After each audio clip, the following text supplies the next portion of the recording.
Bonsoir Aurélie Filippetti, merci d'être avec nous sur le plateau d'EITélé. Vous êtes députée socialiste de la Moselle, ancienne ministre. Vous avez écouté ce discours de Manuel Valls lorsqu'il dit que sa candidature est celle de la réconciliation. Qu'est-ce que vous dites ?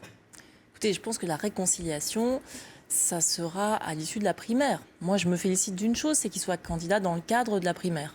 Et je pense que c'est ça, la clé d'une gauche qui puisse aborder l'élection présidentielle sans se dire qu'on va se faire éliminer dès le premier tour, ce qui quand même est une menace sérieuse. Donc ensuite, à l'issue de la primaire, il faut qu'elle se passe bien, qu'elle soit organisée loyalement. Bien évidemment, il y aura une unité des candidats et à ce moment-là, il faudra discuter aussi avec les autres, avec ceux qui se mettent aujourd'hui en dehors de la primaire.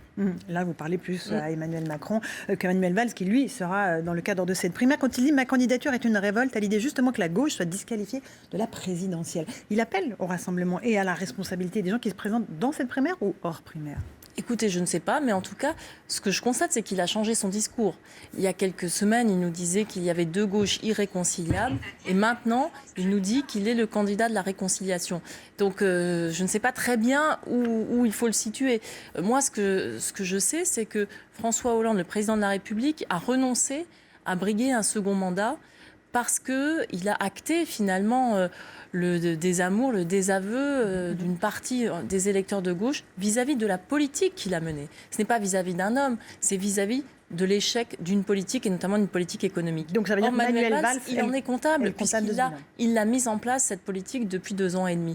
Donc il ne peut pas se défaire de ce bilan qui a été en quelque sorte désavoué par le président de la République lui-même. Un bilan qui le disqualifie à vos yeux dans cette primaire de la gauche ? Mais moi je crois que il y aura clairement une opposition entre au moins deux lignes économiques par exemple. C'est-à-dire que sur la politique économique qui a été menée, ça a été l'austérité, ça a été finalement une politique très peu innovante, pas beaucoup de modernisation de l'appareil productif.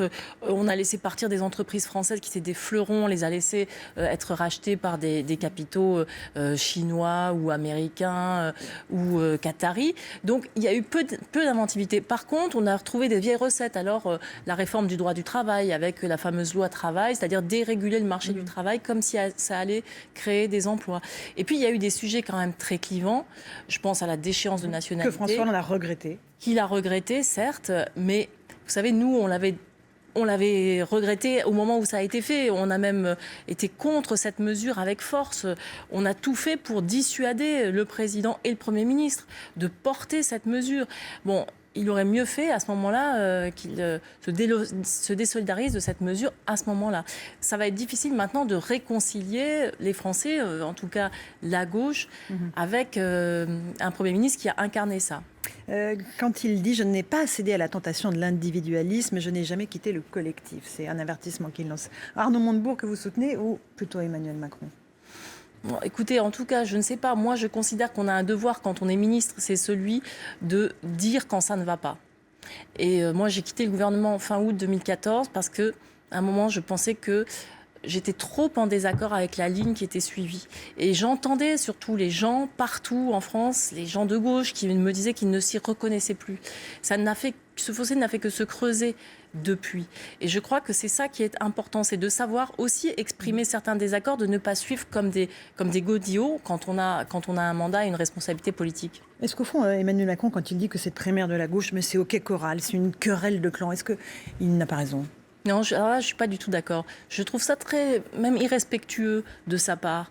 La primaire, c'est ce qui a été inventé pour justement donner la parole au peuple, aux gens, aux citoyens, dans le choix des candidats à la présidentielle, pour qu'on sorte justement des histoires d'appareils et de la mainmise des appareils politiques sur l'élection présidentielle. Donc c'est une manière de bouleverser. Et on voit à droite le succès extraordinaire de cette primaire. Mais ça donne un tremplin pour François Fillon aujourd'hui, absolument phénoménal. Il faut qu'on ait un succès de la primaire de la gauche. C'est la seule manière pour nous de ne pas être éliminés et de ne pas avoir le choix entre Marine Le Pen et François Fillon en mai 2017. Encore un mot des sondages avant d'écouter d'autres réactions politiques. Le sondage IFOP-JDD d'hier place Emmanuel Valls à 45% dans les personnalités préférées des sympathisants de gauche, devant Arnaud Montebourg, 25%. Même chose du côté des sympathisants du PS. Il bénéficie d'une dynamique, Manuel Valls, aujourd'hui, que n'ont pas ses concurrents. On verra. Je pense qu'il faut laisser la campagne se dérouler et il y aura des débats débats, il y aura des meetings. Moi, je suis vraiment... j'ai trouvé que la droite a donné une très bonne image d'elle-même dans les primaires de droite. Et je souhaite que nous, on donne aussi une très bonne image avec des débats sur le fond. Ce n'est pas une question de personne, c'est une question de ligne politique. Une question de Camille Langlade avant d'aller écouter Bernard Debré qui est en duplex avec nous. Justement, vous parlez du succès de la droite et de la primaire de la droite. Est-ce qu'à ce stade, vous pouvez dire que si Manuel Valls l'emporte, vous vous ralliez et vous soutenez ce candidat de la gauche, quoi qu'il en soit? Moi, j'ai défendu la primaire depuis plus d'1 an. Et même avant. Donc, je soutiens la primaire et tout ce que cela implique. Les règles du jeu, elles sont connues, elles sont claires et chacun doit s'y plier. Moi, je m'y plierai, en tout cas, volontiers à partir du moment où la primaire est loyale et à partir du moment où il y a un respect. Je ne parle que pour moi, mais je ne parle que pour moi, mais je souhaite la réciprocité. Il faut qu'il y ait un accord de confiance entre les candidats qui se présentent dans cette primaire. Donc, chacun doit s'engager à soutenir celui ou celle qui sortira vainqueur de cette primaire.